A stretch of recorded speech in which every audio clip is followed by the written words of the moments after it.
Hi everyone, this is Adrian from Nightlights Films and we are live from Malangen in northern Norway, and we have a beautiful but little shy aurora tonight because of the conditions in the solar wind.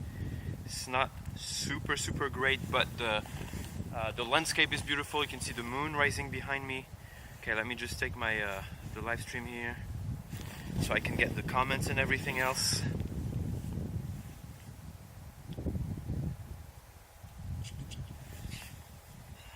Whoops. Right. So I might not be live for long because I have a tour tonight.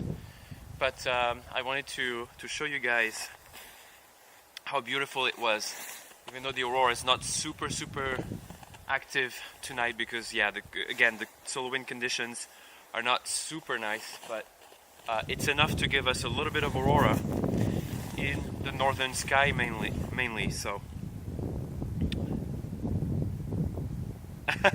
Jeff, so sorry to hear, man. every time. Oh man, yeah, that sucks.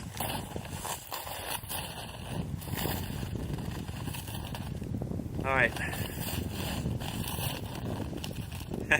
Oui, enfin quelques auras, oui. We had so much bad weather the past weeks. It was just never ending. So finally we have clear skies and we have some really nice aurora. Now let me just hand the camera towards that side because it looks a bit slightly better for now with the moon here. There we are. There we go. Let me just record a little bit for my guests, just in case they don't see the aurora tonight. I think they will, but still, you never know.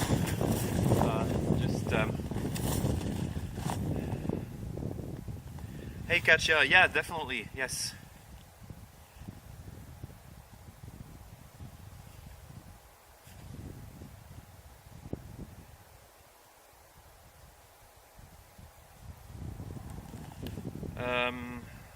Let's see if I can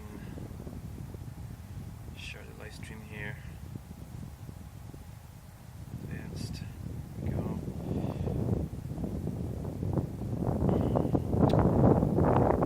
Not sure I can. Oh well.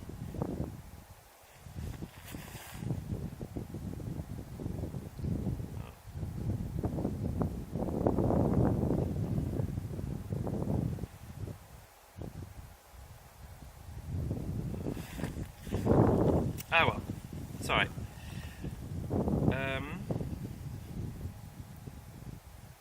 Oh no, I cannot do this.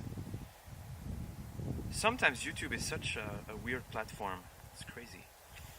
Alright, here I am now.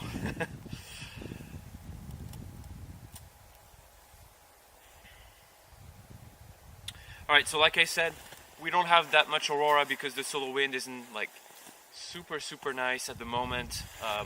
It's still alright, but it's not like the best night ever and the best aurora ever. It looks nice on live and on camera, but this is the type of aurora that's very sort of like I'm not gonna say immobile because it is moving somehow, but it's not really fast and it's not really dynamic in a way.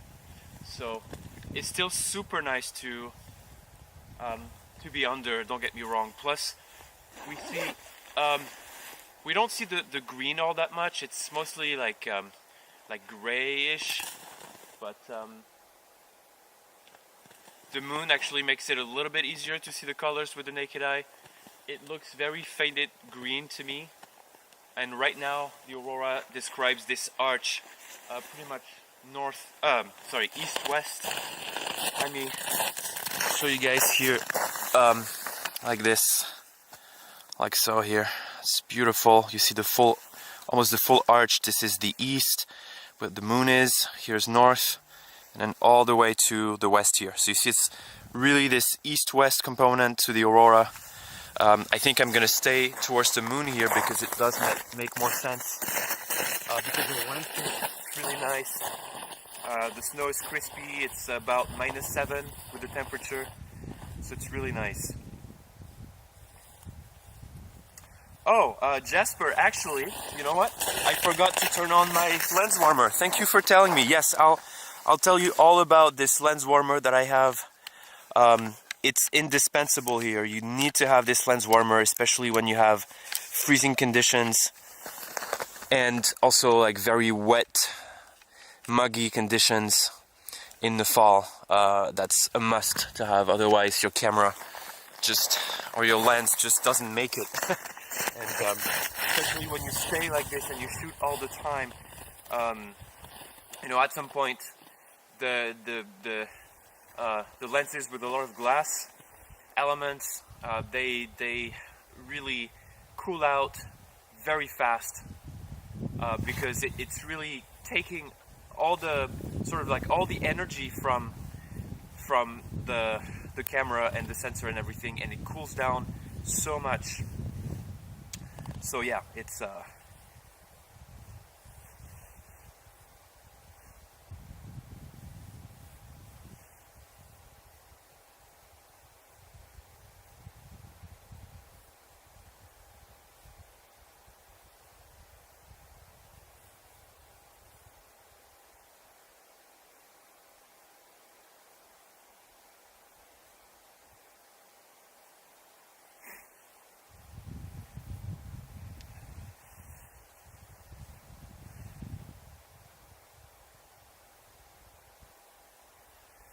so you see the aurora has already started to get fainter, a little bit fainter, so, but it's still very beautiful here, and that's why I'm not, my guests arrive in about 20 minutes, so, yeah, everything looks really nice, everything's very crispy, you can hear the snow, there's not too much snow, but it's really nice.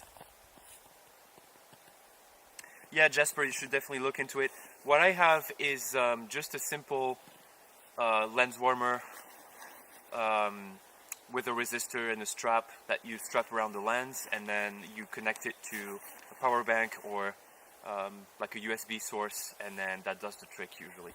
What you can do also is attach a, you know, like one of those disposable or reusable lens warmers that you use for your feet or your gloves, and then you strap that to your camera using an elastic band, and usually that does the trick as well. It's not as effective because it doesn't warm as much, so unless you use several ones, yeah, it's not that great, but that's why I prefer this one. Plus it's a bit more durable, if that makes sense. So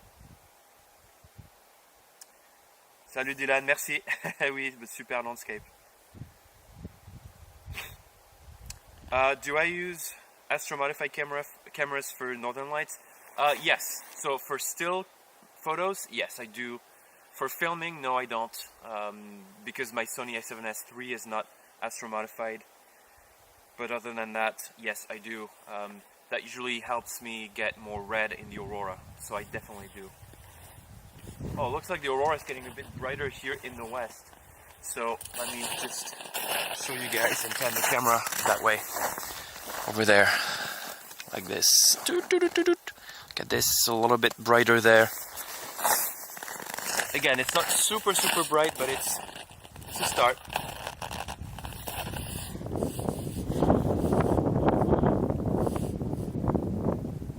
Oh, thanks Thomas, I really appreciate it. Yeah, it's been a journey trying to find the best setup for live streaming and what really renders the best quality. I've tried Facebook for like a year and a half now. I get a lot of traction, like a lot of traffic on Facebook, but I really wanted to focus more on YouTube, because I need to develop this channel, and it looks like my videos are not, they're, a lot of people find them nice, but I think a lot of people also find them a bit boring at some point. Which is totally fine.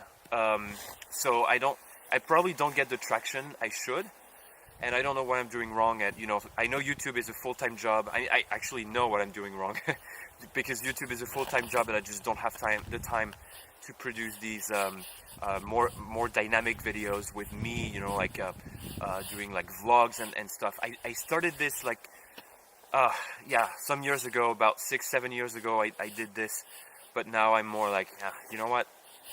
YouTube is not really for me. I prefer being behind the camera than in front of the camera. So live streaming is actually a good solution for me.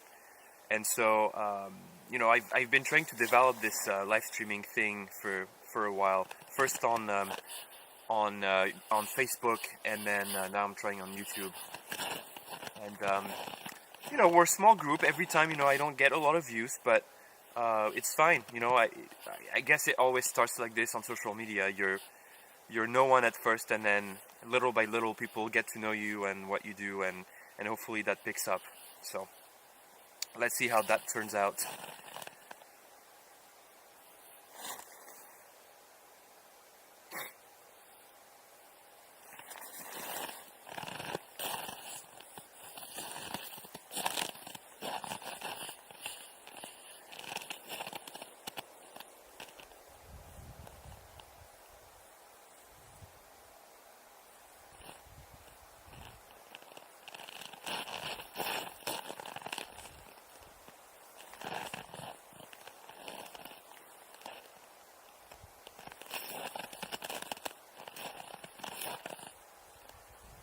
Really, Katja? So I'd be actually interested to know why you prefer the YouTube setup versus the Facebook. I know a lot of people don't really like Facebook. I only use Facebook for like business related stuff, um, because Facebook is such an old platform, and um, it's got a different feel from all the others. It's got lots of ads and lots of like weird things like AI generated. I mean, don't get me wrong, all the other platforms do also. Especially YouTube has a lot of AI generated stuff. But yeah, so I'd be interested to know why you think YouTube is better than Facebook for this live stream thing. Perhaps because you get more notifications, or because the quality is better, or I don't know.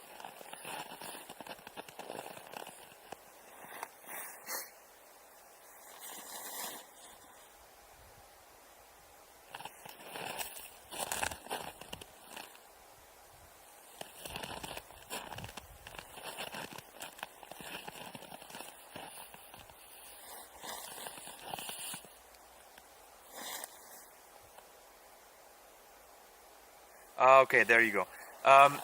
Well, the thing is, on Facebook, you need to. This is what I hate about Facebook: is like everything is hidden. There is a way to do everything on Facebook, but everything is hidden, and you have to like find for hours these things, and yeah, it's not like very intuitive. I feel like notifications. You could actually get notified every time I go live, but you need to find it. You need to go like in a specific place to see this. And YouTube is very easy. You can just push the notification button, and then you get like a menu with what you prefer. And so I think it's more straightforward on YouTube. You're right.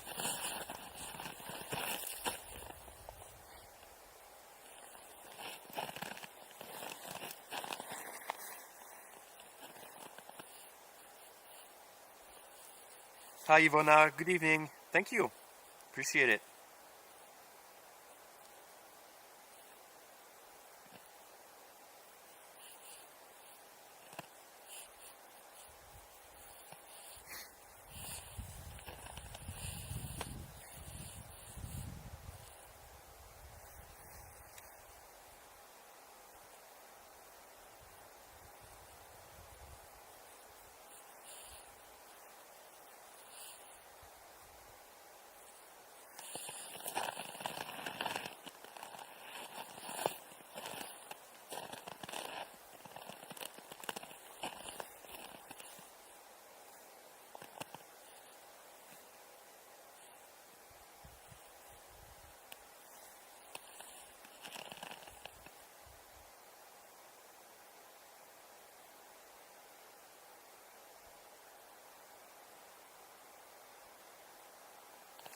Yeah, Thomas. So the thing is, that would be nice if you knew 2 hours in advance that's going to be a lot of aurora. And the thing is, my schedule is very tight, and I have a lot of tours, so it's very hard for me to schedule the lives. Usually the lives come whenever I'm more free, and whenever I have like a little period off or something. So it's very random, and I wish I could plan more. Maybe in the future I can organize myself a little bit better. I don't know, but the priority has to be the people who come to see the lights. And as much as I like the live streams and everything, that's always like a secondary sort of stuff, because I don't get all that much from from YouTube. If I get like I think I actually get something like $50 a month, which is still something, from like advertisement or something. But yeah,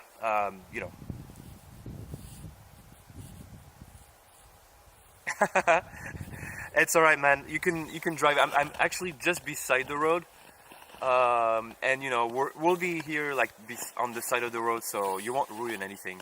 Don't worry.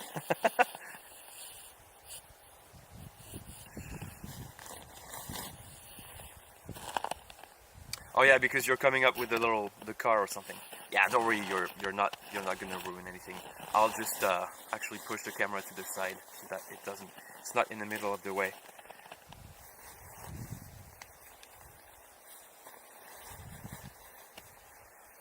Okay, let me just put this.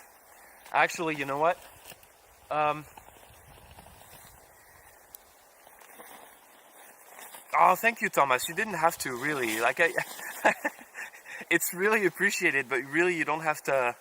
I make a decent living here, so it's always appreciated, of course, when you make donations. But really, you don't have to. It's my pleasure to share this with you guys and to share the knowledge. So. But thanks, I really appreciate it. It really shows that some people are, super nice and very supportive. So I don't know what to say. Thank you so much.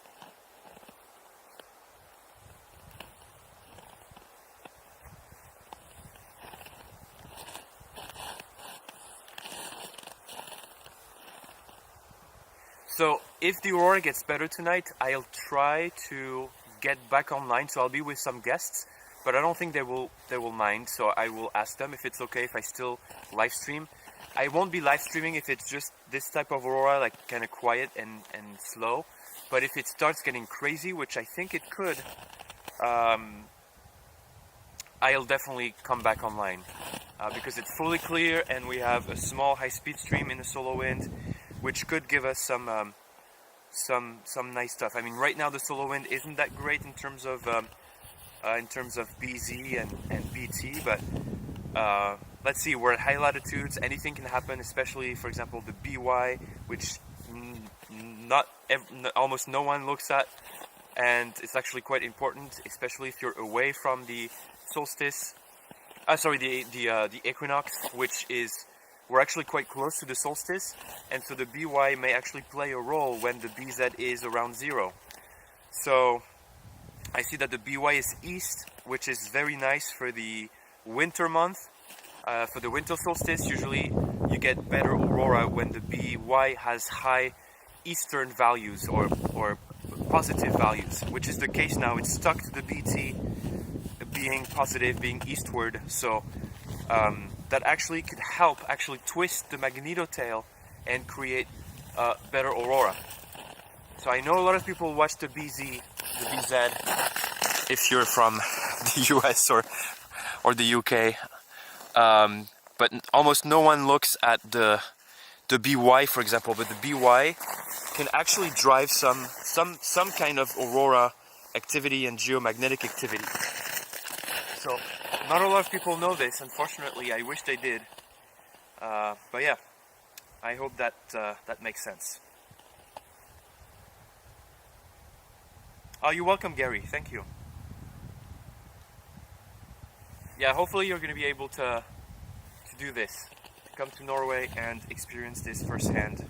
You have to, yeah, you have to do it. Absolutely.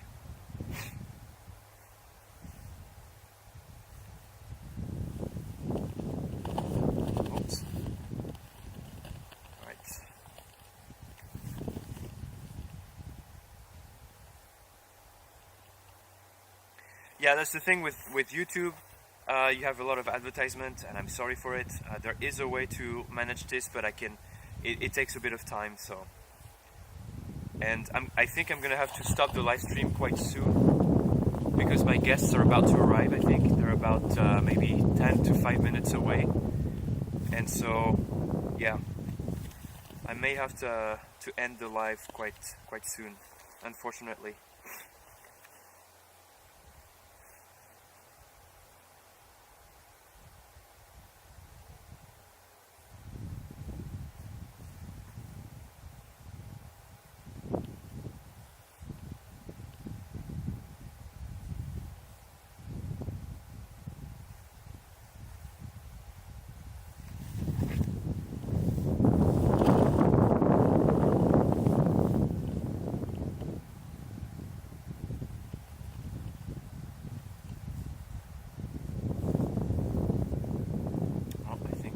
Is it the wind? I was hearing a car. I wanted to show you the Milky Way as well on the other side. Let's see if we can see it. The aurora is actually quite nice, but let me show you real quick. If we can see it on the other side, we can barely see it. Just right here, right there, like this. You can see Cygnus right there with the triangle going down like this, and with the wings like this. This is Vega and Altair right there, and the aurora is getting brighter as we speak, getting a little bit better here, or it was getting better and then kind of stopped, but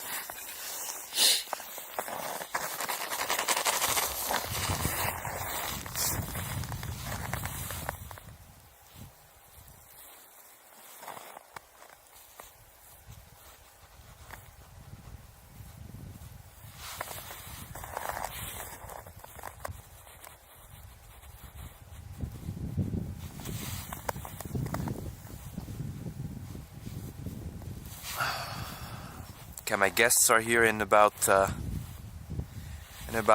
4 minutes.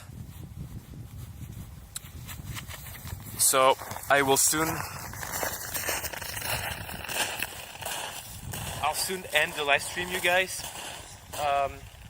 Yeah, thank you so much for attending this very short live stream. That was a small show, but at least we got something. Because the last few days have just been horrendous here in northern Norway. We had a lot of clouds, a lot of rain, a lot of freezing rain. Not what you want to see in November. So, in the Arctic, that is. Anyway, so I will be back online tonight if the aurora gets very, very good. Again, if it stays like this, and I probably won't. But so it's been a pleasure. It's been Adrian from Nightlights Films. I hope you enjoyed the live. Thank you for commenting, sharing, and also your donations. That really I really appreciate it, and that really helps me set up this whole thing. And I hope it's here to stay. I will, like I said, as every time it's clear and I have a little bit of time, going live, as you know, and when it coincides with a good show, you can watch the history of these live streams. As you can see, lots of them have very, very good aurora explosions and huge shows. So will it be the case tonight? We don't know yet. We can never know. There is a potential tonight to get a better show than this. So let's watch and see. And yeah, let's hope we catch each other very soon. All right, you guys take care in the meantime. Bye bye.